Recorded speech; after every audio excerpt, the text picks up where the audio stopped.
ठीक है।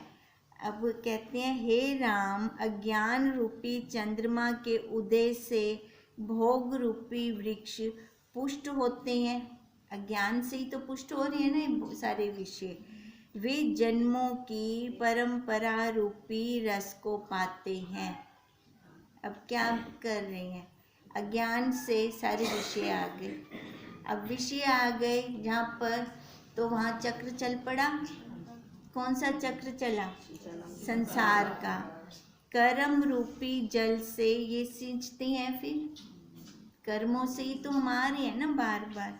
और पुण्य और पाप रूपी मंजरी उनमें है। अब कर्म करते हैं तो कर्मों में क्या है? एक पाप एक पुण्य है ना। कर्तापन में यही दो है, एक पाप कर्म एक पुण्य कर्म। अज्ञान रूपी चंद्रमा का अमृत वासना है और आशा रूपी चकोर उसको देखकर प्रसन्न होता है। आशा रूपी कमलनी पर अज्ञान रूपी भंवरा बैठकर प्रसन्न होता है। इसलिए सब जगत अज्ञान के कारण रमणीय भासता है। ये जगत अच्छा क्यों लग रहा है? अज्ञानता के कारण ना। ये अज्ञानता ही है हमारी कि हम विवेक नहीं करते, विचार नहीं करते, सत्य क्या है असत्य क्या है। हे राम, जिस ज्ञान से यह जगत स्थित है उसका प्रभाव सुनो। पहले तो वशिष्ठ जी ने कहा भी हाँ, राम जी ने बोला दृढ़ता हो गई, भी पता लग गया। फिर कहा वशिष्ठ जी ने, नहीं, मेरे कल्याण के हेतु मेरे परम वाक्य फिर से सुनो। अब क्या कह रहे हैं वशिष्ठ जी? ये अज्ञान का हेतु क्या है? जगत। अब ये जगत का प्रवाह कैसे हो रहा है उसके लिए फिर से सुनो। जब अज्ञान रूपी चंद्रमा पूर्ण होकर स्थित होता है तब कामना रूपी क्षीर समुद्र उमड़ता है और उसमें अनेक तरंगे उठती हैं। अब ये समुद्र किसको बोल रही हैं? कामनाओं को, इच्छाएं, वासनाएं। अब ये समुद्र होगी इच्छाएं वासनाएं, इसमें तरंगे आ रही हैं, जा रही हैं इसमें। उसके रस से तृष्णा रूपी मंजरी फिर पुष्ट होती है। अब देखो, कामनाओं के अंदर कभी कोई वासना उठ के आ रही है, मन में ये आ रहा है, ये नहीं, ऐसा नहीं, ऐसा बनवा लूँ मैं, ये ना करूँ, ये कर लूँ मैं, है ना। ये तरंगे हैं, आ रही हैं जा रही हैं। फिर तृष्णा रूपी मंजरी बेल, इच्छाओं की वासनाओं की बेल हो रही है। और काम क्रोध लोभ और मोह रूपी चकोर उसको देखकर प्रसन्न होता है। देह अभिमान रूपी रात्रि के निवृत्त होने पर विवेक रूपी सूर्य का उदय होता है। अब ये जितने भी काम क्रोध लोभ मोह अहंकार है, ये कहाँ है? देह में। कहते हैं जब तक देह में रहेंगे ना, ये दिखता रहेगा हमें, काम क्रोध लोभ मोह अहंकार, इसी में हम घूमते रहेंगे। और जब ये निवृत्त हो जाएंगे फिर उस समय क्या होगा? ज्ञान का सूर्य, विवेक का सूर्य उदय होगा। तब अज्ञान रूपी चंद्रमा का प्रकाश निवृत्त हो जाएगा। हे राम, अज्ञान से जीव भरमते हैं और कोई दूसरा कारण नहीं है संसार में बार बार आने का। और उनकी चेष्टा उल्टी हो जाती है। किनकी? जो अज्ञान से भरम रही हैं जीव संसार में। अब संसार वाली चेष्टा और परमार्थिक वाली चेष्टा दोनों अलग अलग हैं। जैसे एक दिन एक रात, इतना डिफरेंस है, दो किनारे हैं, ये कभी नहीं मिलेंगे आपस में। जो तुच्छ और नीच दुख रूप पदार्थ हैं उसको देखकर वे उनको सुखदायक और रमणीय जानते हैं और स्त्री को देख प्रसन्न होते हैं जो संसार में रचे पचे पड़े हैं। कवीश्वर कहते हैं कि उसके कपोल कमल से, नेत्र भंवरे से, होंठ हंसते हुए और भुजा बेली की न्यायी है। कंचन के कलश से स्तन है, उदर और वक्ष स्थल बहुत सुंदर है। जंघाएं केले के खंबे सी हैं। कवि जिस स्त्री की स्तुति करते हैं वह रक्त मांस की ही पुतली है। ये ऊपर से हटा दो कवर, क्या निकलेगा नीचे, देखना भी नहीं पसंद करेंगे हम। कपोल भी रक्त मांस, होंठ भी रक्त मांस, भुजा विष के वृक्ष की शाखा सी है। स्तन भी रक्त मांस है और संपूर्ण शरीर भी रक्त मांस अस्थि से पूर्ण एक मूर्तिवती है वैसा का वैसा। अब देखो कितना गंदगी है शरीर में, खाली स्त्री के शरीर में नहीं, पुरुष के शरीर में, दोनों शरीरों में गंदगी के अलावा और कुछ है नहीं, और कुछ है नहीं। कहते हैं उसको जो रमणीय जानते हैं वे मूर्ख हैं, मोह से मोहित हुए हैं और अपने नाश की इच्छा करते हैं। जैसे सर्पणी से जो कोई हित चाहे तो वो होगा, उसका हित होगा सर्पणी से नहीं। वैसे ही इस स्त्री से प्रेम करने से नाश ही होगा।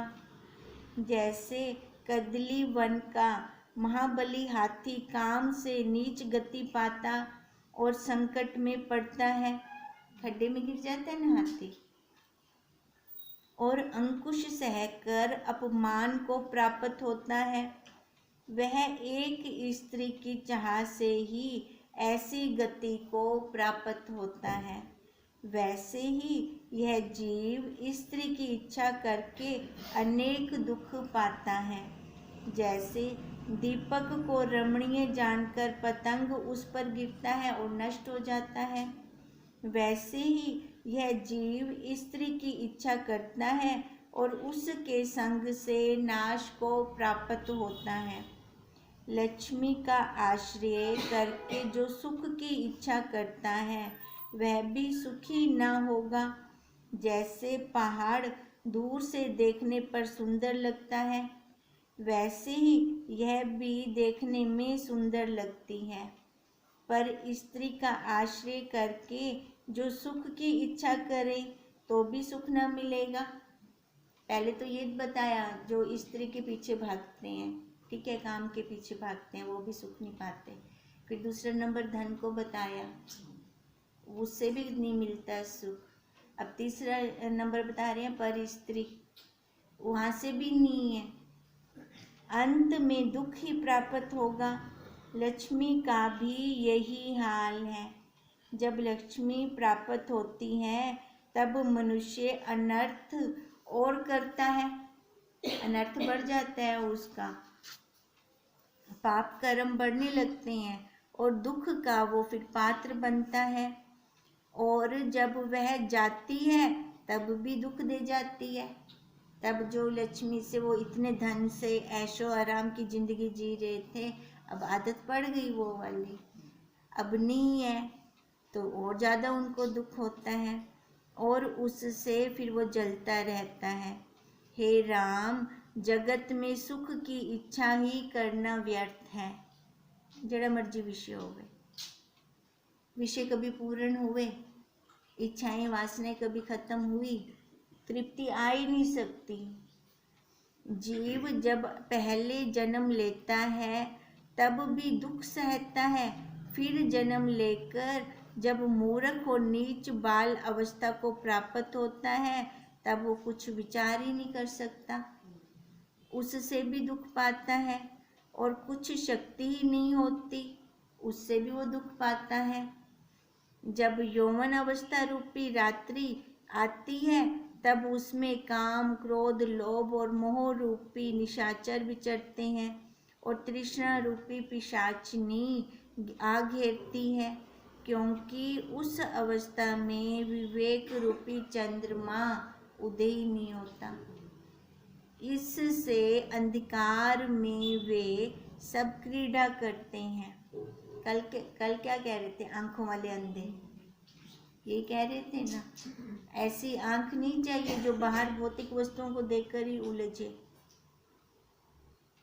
हे राम, यौवन अवस्था रूपी वर्षा काल में बुद्धि आदि नदियाँ मलिन भाव को प्राप्त होती हैं। काम रूपी मेघ गरजता और तृष्णा रूपी मोरनी उसको देख प्रसन्न होकर नृत्य करती है। फिर यौवन अवस्था रूपी चूहे को बुढ़ापा रूपी बिल्ली खा लेती है। देखो, जवानी में अपने जैसा किसी को नहीं समझते, किसी की कदर ही नहीं होती। फिर बुढ़ापे में जाके थोड़ी समझ आती है, वो अपनी पकड़ ढीली होती है, फिर जाके लगता है कि हम क्या करते, क्योंकि उस टाइम दूसरों की जरूरत पड़ती है ना। जवानी में तो अपनी इंद्रियां पुष्ट होती हैं, तब लगता है हमें किसी की जरूरत नहीं है, किसी की जरूरत नहीं है तो किसी को हम समझते ही कुछ नहीं है। अब बुढ़ापे में एक एक की जरूरत होती है। अब वही कहती हैं कि फिर यौवन अवस्था रूपी चूहे को बुढ़ापे रूपी बिल्ली खा लेती है और शरीर महाजर्जरीभूत हो निर्बल हो जाता है। तृष्णा बढ़ती जाती है, शरीर निर्बल हो रहा है पर इच्छाएं वासनाएं वो बढ़ रही हैं और हृदय जलता रहता है।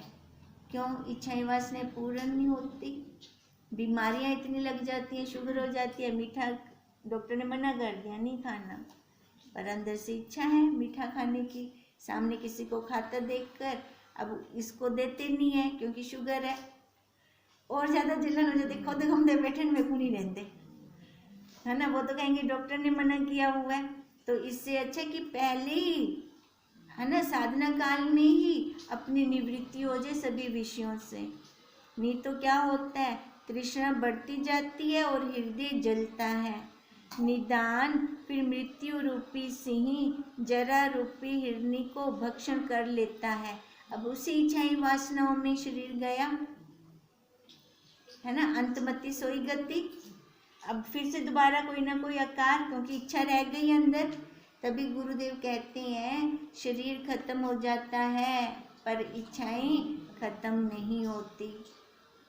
इस प्रकार मनुष्य उपजता और मरता है और आशा रूपी रस्सी से बंधा हुआ घड़ी के लटकन की तरह भटकता रहता है, शांति कदापि नहीं पाता।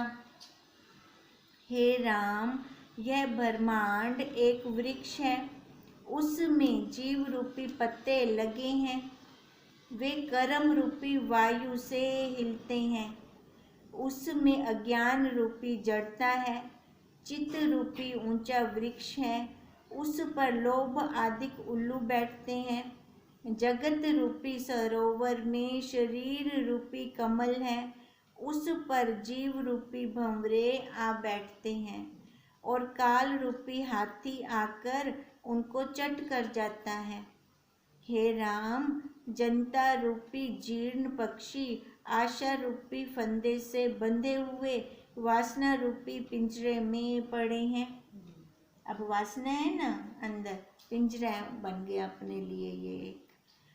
वे राग द्वेष रूपी अग्नि में जल भूनकर काल रूपी पुरुष के मुख में पड़े प्रवेश करते हैं।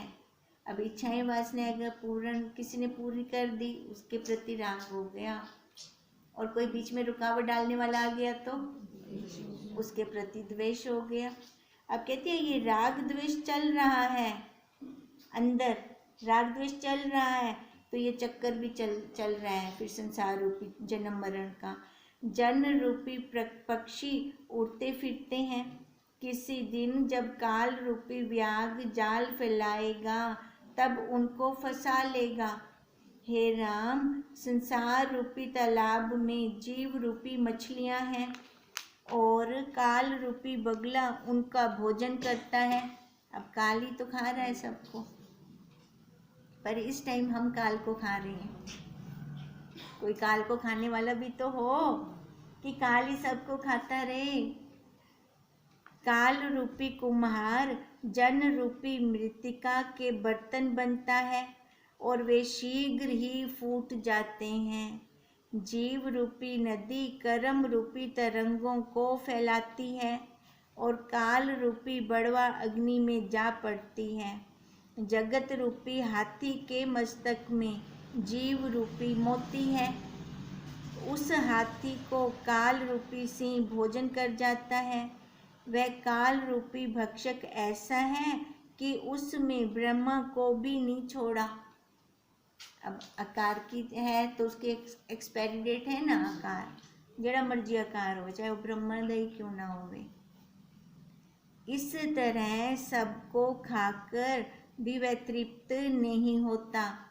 जैसे घृत की आहुति से अग्नि तृप्त नहीं होती, और वैसे ही काल जीवों के भोजन से तृप्त नहीं होता। अब हवन करते हैं, घी डालते जाएं, वो और बढ़ती है अग्नि। अब ऐसे ही ये काल के अंदर ये जीव रूपी घी डल रहा है, खा रहा है, वो बढ़ता जा रहा है और बढ़ता जा रहा है। हे राम, एक निमेष में अनेक जगत उपजते हैं, एक निमेष में, और निमेष में लीन भी हो जाते हैं। सबके अभाव में जो शेष रहता है वह रुद्र है, फिर वह भी निवृत्त होता है।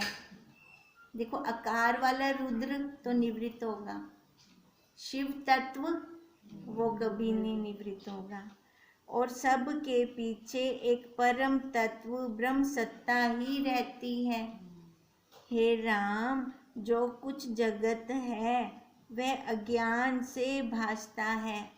जन्म मरण, बाल अवस्था, यौवन और वृद्ध आदि विकार अज्ञान से भासते हैं, और अज्ञान के नष्ट होने पर सब नष्ट हो जाता है। देखो, अज्ञान के नष्ट होने पर सब नष्ट हो जाता है। अब सब नष्ट, वो दृष्टि कहाँ बिठा रहे हैं हमारी साक्षी पे। अब उन्होंने कहा ना, बचपन, जवानी, बुढ़ापा, ये खाली हमें दिख रहा है। अगर हम दृढ़ता नहीं करते तो वही अवस्था हमें सच्ची लगती है। फिर कहते हैं यही अज्ञान की अवस्था है। अब अज्ञान की अवस्था निवृत्त हो गई जब, फिर वहाँ आकार पे दृष्टि थोड़ी रहती है। बचपन है, जवानी है, बुढ़ापा है, वहाँ रहती ही नहीं दृष्टि। कहते हैं वो सारा निवृत्त हो जाता है। जब तक आत्म विचार नहीं उपजता तब तक अज्ञान रहता है, और जब आत्म विचार उपजता है तब अज्ञान रूपी रात्रि निवृत्त हो जाती है। केवल ब्रह्म पद ही रहता है, ब्रह्म ही ब्रह्म है। इति श्री योग विशिष्ट निर्वाण प्रकरण अज्ञान महात्म वर्णन नाम 6वां सर्गा समाप्त। वशिष्ठ जी बोले, हे राम, यह संसार रूपी यौवन चेतन रूपी पर्वत के श्रृंग पर स्थित है, और अविद्या रूपी बेली उसमें बढ़कर विकास को प्राप्त हुई है। सुख दुख, भाव अभाव और अज्ञान उसके पत्र, फूल और फल है। जहाँ अविद्या सुख रूप होकर स्थित होती है, अविद्या को सुख रूप कह रहे हैं, ये सुख रूप कहाँ लगती है? अज्ञान में। अविद्या सुख रूप कहाँ लगती है? अज्ञान के अंदर। वहाँ ऊंचे सुख का फिर वो भोग कराती है और सत्य प्रतीत होती है, और जहाँ दुख रूप होकर स्थित होती है वहाँ दुख रूप भासती है। अज्ञानता के अंदर क्या है? दुख है या सुख है, ये दो ही चीजें हैं ना। जीव इन्हीं दोनों में उलझा पड़ा है। वो चाह क्या रहा है? सुख। दुख तो कोई नहीं चाहता, पर जब समझ आ जाती है तो पता है ना, ये शरीर पाप पुण्य का मिश्रण है, सुख भी आएगा तो दुख भी आएगा। तो जब नज़र दोनों को देखने वाली बन जाती है, सुख को भी दुख को भी, तो फिर वो रुकती ही नहीं। मैं देख रही हूँ, ये वाली परिस्थिति आ गई, ये मैंने जान लिया, है ना। सुख को तो हम जानते नहीं है, उसको भोग करते हैं। सुख को भोगते हैं, उसमें रच्चा पच्चा रहना चाहते हैं। पर दुख वाली परिस्थिति में मैं जान रही हूँ, ऐसे चालाकी करते हैं, तभी हमारी निवृत्ति नहीं हो रही यहाँ से। जब सुख को भी मैं देखना शुरू कर दूं ना, भोगूं ना, उसको देखना शुरू कर दूं, तब निवृत्ति होगी हमारी। वे ही सुख व दुख इसके फल हैं, इस जीव के, अज्ञान रूपी जीव के। दिन फूल हैं और रात्रि भंवरे हैं। जन्म अंकुर है और यह भोग रूपी रस से पूर्ण है। जब विचार का घुन अविद्या रूपी वृक्ष को खाने लगता है, तब ये नष्ट हो जाती है। विचार जब हम करते हैं तब अविद्या नष्ट हो जाती है। जब तक विचार रूपी घुन नहीं लगा, तब तक वह दिन दिन बढ़ती और दृढ़ होती जाती है। अविद्या की तो दृढ़ता है ना पक्की, क्योंकि जन्मों जन्मों के संस्कार हैं, कितने जन्मों से हम भटक रहे हैं, वो तो और ज़्यादा बढ़ जाती है उसकी बेली फिर। हे राम, अविद्या रूपी बेली का मूल संवित का फूटना है, उससे यह फैली है। अब ये अज्ञानता फैली कैसे, ये बेली फैली कैसे? हमारे फूलों से, हमारे संकल्प विकल्प से। एक ही पल में कितने भाव आ रहे हैं और कितने जा रहे हैं, चल रहे हैं संकल्प विकल्प। तारा गण उसके फूल हैं, चंद्रमा और सूर्य उसका प्रकाश है। दुष्कृत कर्म रूपी नरक स्थान कंटक हैं, शुभ कर्म रूपी स्वर्ग उसके फूल और सुख दुख रूपी फल उसमें लगते हैं। अज्ञानता के अंदर क्या होता है? यही तो होता है, सुख और दुख। जीव उसके पत्ते हैं जो काल रूपी वायु से हिलते और जीर्ण होकर गिर पड़ते हैं। पृथ्वी उसकी त्वचा है, पर्वत पीड़ है, उसमें मरण रूपी छिद्र, जन्म रूपी अंकुर और मोह रूपी कलियां लगी हुई हैं। जिनके महासुंदर गोरे अंग हैं, उनसे जीव मोहित होता है। जैसे स्त्री को देखकर पुरुष मोहित होते हैं, यह 7 समुद्रों से जल से सिंची जाती है और उससे फिर पुष्ट होती है। उस बेली में एक विषधर सर्पणी रहती है, जो कोई उसके निकट जाता है तो उसको काटती है और वो मूर्छित होकर गिर पड़ता है। अब ये विषधर सर्पणी कौन है? शरीर को मैं मानना, ये विषधर सर्पणी है। और कहते हैं जो इसको काटता है ना, वो जिसको भी काट लेती है ये अज्ञानता, ये संसार जिसको भी काट लेता है, फिर वो संसार में जा मरता है, वहाँ डूब जाता है उस संसार के अंदर। संसार रूपी मूर्छा की देने वाली तृष्णा रूपी सर्पणी, ये इच्छाएं वासनाएं, वह बेली अन्यथा नष्ट नहीं होती। जब विचार रूपी घुन उसको लगे तब नष्ट होती है। ये इच्छाएं वासनाएं कब खत्म होंगी? जब विचार करेंगे। इतना खा लिया तो क्या मिला, इतने संबंध बना के देख लिए तो क्या मिला, कोई साथ में गया क्या? चाहे प्रिय से प्रिय ही क्यों ना हो, वो भी उस टाइम हाथ खड़े कर देगा। और जाएगा अगर किसी के जाते हैं जैसे शमशान यात्रा तक, तो भी तो टाइम देख रहे होते हैं कि कब ये इसको आग जले ये और हम जाएं वापिस। अब यहाँ हम टाइम ही देख रहे थे, शांति आंटी इधर भी रोटी का टाइम है। हाँ, फिर देखो जहाँ पे भी जाते हैं टाइम ही देख रहे हैं। तो जब सबका होता है तो इस देह के साथ कुछ नया होगा, वहाँ पे भी ऐसा ही होगा। तो इसका मतलब है प्रिय से प्रिय भी टाइम देख रहा है। तो पहले ही समझ क्यों नहीं आती हमें कि ये जब तक बैठा है खाली उसके कारण पूजा जा रहा है, उसके कारण पूजनीय है। कोई आकार महत्व नहीं रखता, कोई धन महत्व नहीं रखता, कोई पूंजी महत्व नहीं रखती, कोई उपाधि महत्व नहीं रखती, खाली वही उसके नाते से प्रिय है। अगर देखो अब आकार सारा कुछ पड़ा, आकार भी, संबंध भी, धन भी, पूंजी भी, पर टाइम ही क्या नहीं, फटाफट उनको लगे एक तीली ऐसा बनो वापस, कैसे होता है? तो अभी से ये दृढ़ता क्यों नहीं आती? ये आकार लगे बस उसने दिया है व्यवहार के लिए, इतनी दृढ़ता है, ये आकार व्यवहार के लिए, ये सत्य नहीं है।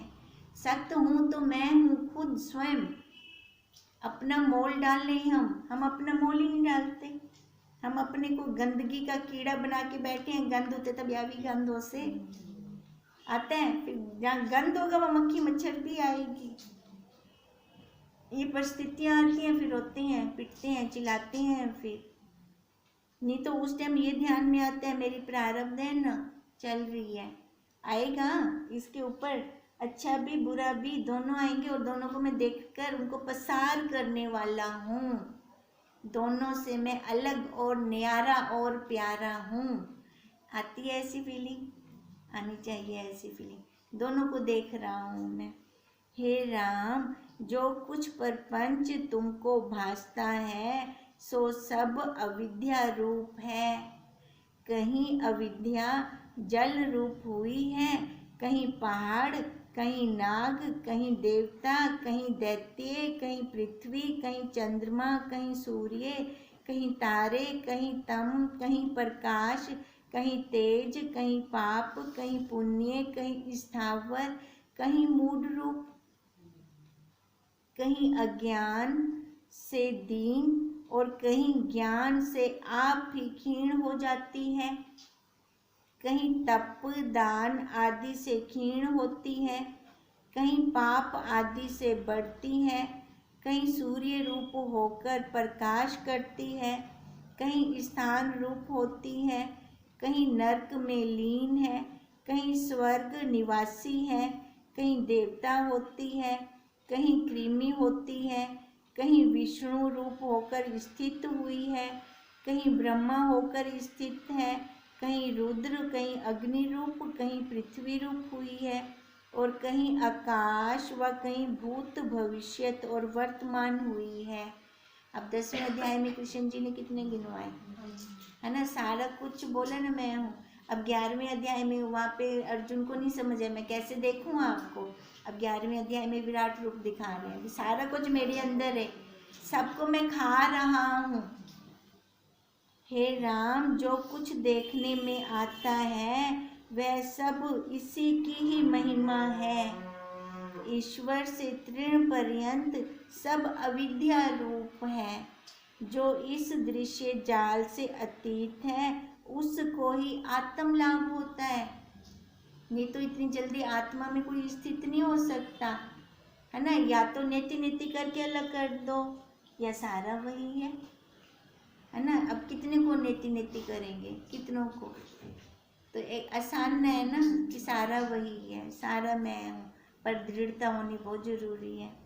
इति श्री योग विशिष्ट निर्वाण प्रकरण अविद्या लता वर्णा नाम 7वां सर्गा समाप्त।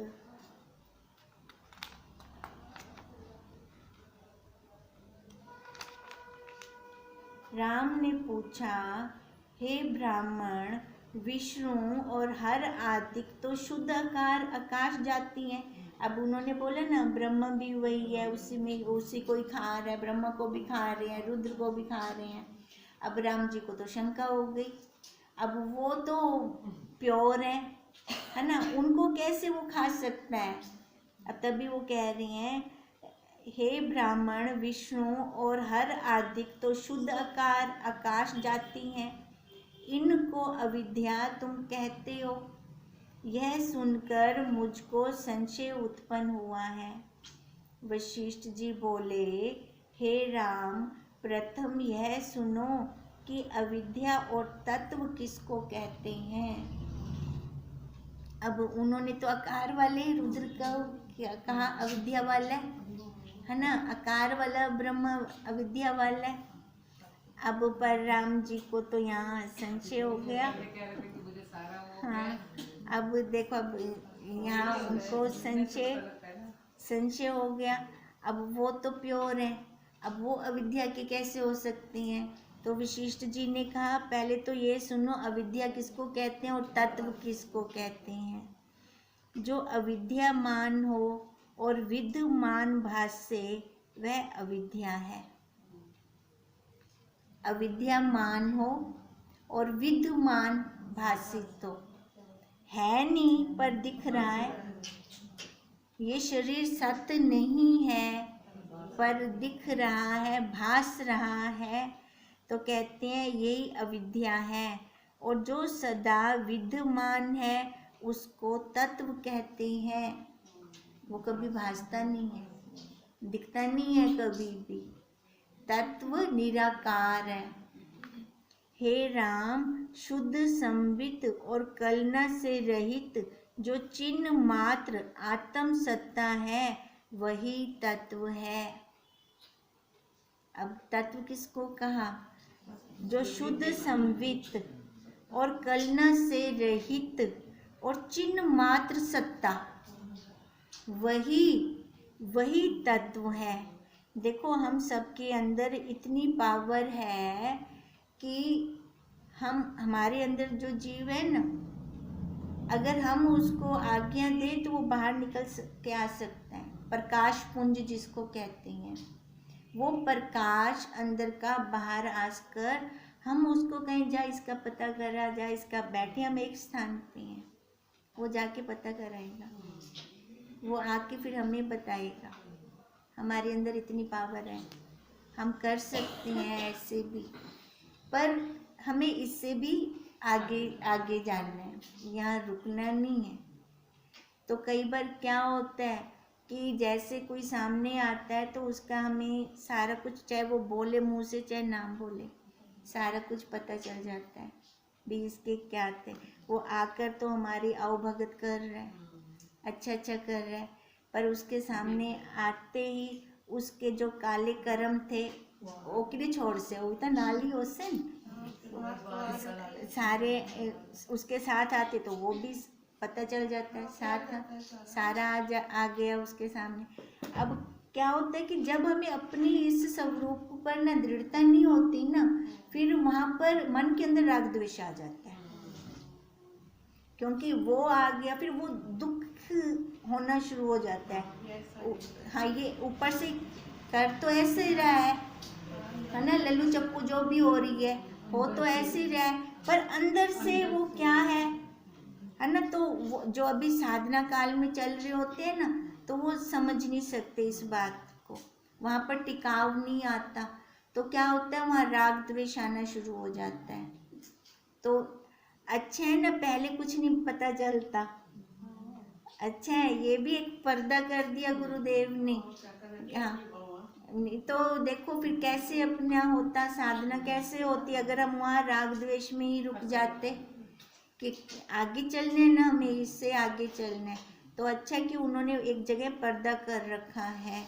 अब वही कहते हैं जो वो प्रकाश पुंज हमारा बाहर आता है, उस प्रकाश को हम देखकर रुकना नहीं है, हमें उसको, मतलब अगर सत्य काम करवानी है तो अच्छा है, उससे उस प्रकाश पुंज से हम गलत भी ले सकते हैं क्रिया में, है ना, तो वहाँ से हमें संभलना है। अब तभी गुरुदेव हमें ये कहते हैं, अब वो तत्व हुआ जो हमारा प्रकाश बाहर निकल कर आया, वो तत्व हुआ, और वो तत्व जिसने निकाला बाहर वही देख पाएगा, जिसने निकाला, जिसका ये प्रैक्टिकल हो जाएगा तो वो उसी को ही दिखेगा, और समझ भी उसी को ही आएगी कि ये अब मेरी बात हो रही है।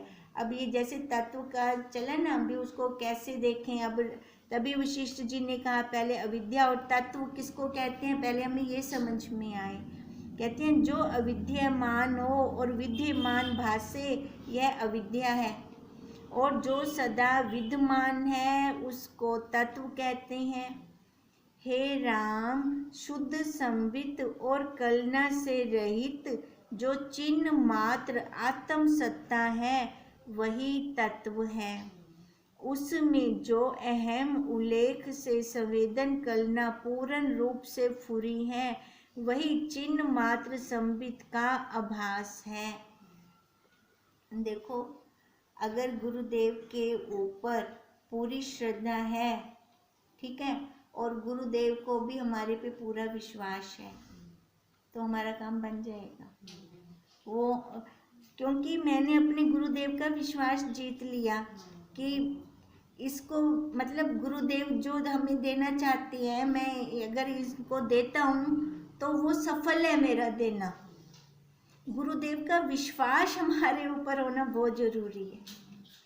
अगर उनका विश्वास नहीं है ना गुरुदेव का कि मैं इसको जो खजाना देना चाह रहा हूँ उसको ये सांभ रखेगी, देखो फिर वहाँ से गुरुदेव करनी कर लेते हैं, वो फिर प्रक्रिया में से निकालते हैं जब तक प्योरीफाई नहीं होता। जब गुरुदेव को विश्वास हो गया भी इसको मैं जो भी खजाना दूंगा ये सांभ लेगी और उसको आगे भी फलीभूत करना है, कर लेगी, है ना, फिर गुरुदेव अपनी पूरी कृपा करते हैं, पूरी कृपा करते हैं गुरुदेव। फिर अब हमें क्या, गुरुदेव का विश्वास पात्र बनना है। मैं क्यों कह रही हूँ ऐसे, किस लिए कह रही हूँ कि विश्वास पात्र बनेंगे तभी गुरुदेव को भी दिलासा होगा कि मैं अपने बच्चों को जो दे रहा हूँ सही है, सांभ लेंगे, वो इसका अनर्थ नहीं करेंगे। इतनी विश्वास दृढ़ता तो हम अपने गुरुदेव को दे ही सकते हैं, संसार वालियों को तक ही नहीं दिखती आज तक। क्या मिला वहाँ से, मिला कुछ ना, कुछ नहीं मिला।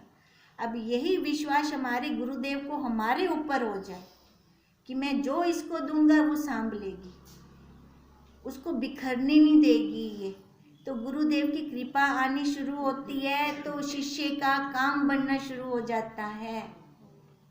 खाली हम अपना बल लगा लेना नहीं हो पाएगा। गुरुदेव का आना बहुत जरूरी है, गुरुदेव की कृपा का आना बहुत जरूरी है, तो अपना काम बहुत जल्दी बन जाएगा। उसके लिए पहले हमें विश्वास पात्र बनना होगा।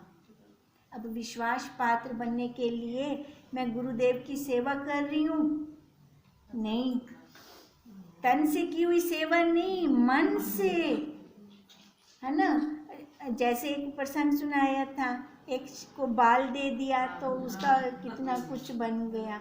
अब दूसरे को भी हुआ भी मेरा भी ऐसे वारे न्यारे हो जाए, तो नींद दिया गुरुदेव ने, उसने खुद ही छाती से सारे बाल खींच लिए गुरुदेव के, तो उसका क्या हुआ, क्या कृपा मिली उसको? नहीं। वो वल छल वाली ना हो, एकदम प्योर वाली, मन से हो जो, वहाँ से गुरुदेव को क्या, उनको नहीं पता चलता? चलता है ना, उनको भी पता चलता है, तभी हमारा काम जल्दी बनता है। फिर तभी वो कहते हैं कि इसमें जो अहम उल्लेख से संवेदन करना पूर्ण रूप से फुरी है, वही चिन्ह मात्र संबित का आभास है। जो अहम रूप से अंदर है ना, जानना रूप जिससे हम जानते हैं, कहते हैं वही संवेदन करना पूर्ण रूप से, पूरी भरी है संवेदन करना। पैर पे कीड़ी चले, पीठ पे चले, सिर पे चले, पता चलता है कि नहीं चलता, है ना। वो करना कैसे, नख से सिर तक भरी पड़ी है हमारे अंदर। कहते हैं वही चिन्ह मात्र संबित का आभास हमें होता है, पल पल हो रहा है उसका, वही संवेदन फूरकर स्थान भेद से सूक्ष्म, स्थान भेद में तो नहीं आती वो, देखो है तो बाहर भी और अंदर भी, पर उसकी अनुभूति कहाँ करते हैं हम? अपने अंदर आकार में करते हैं। वे कहते हैं वही संवेदन फूरकर स्थान भेद से सूक्ष्म, स्थूल और मध्य भाव को प्राप्त हुआ है वो अति सूक्ष्म, पर हमने उसको कैसे लिया? स्थूलता में, आकार के अंदर हम इसका स्पर्श टच कर रहे हैं, आवाज आ रही है, हम सूक्ष्म की तरफ तो जा न सके, हम कहाँ रह गए? स्थूल में, बाहर के बाहर ही रह गए। अब जब जो विद्या है अंदर की, बाहर कैसे मिलेगी? कैसे मिलेगी? इसके लिए हम कहते हैं ना, जड़ी सुई जितना गुमती है उथों ही लफ्ज से, है ना। अब गुम हुई है बाहर, मैं ढूंढू कमरे के अंदर, मिलेगी? 100 जन्म में बाहर लभदी रहे ना, तावी कहना मिल से। अब यही हमने ऐसे किया यहाँ पर भी, ये सूक्ष्मता है अपने अंदर की। अंदर हमने टटोलना था, अंतर्मुखी वृत्ति करनी थी, पर हमने क्या किया? इस स्थूल बाहर को लेकर चले गए हम उसको। इसको कल खोलते हैं, बहुत सूक्ष्म है। ओम तम नमामि हरिं परम, ओम तम नमामि हरिं परम, ओम तम नमामि हरिं परम।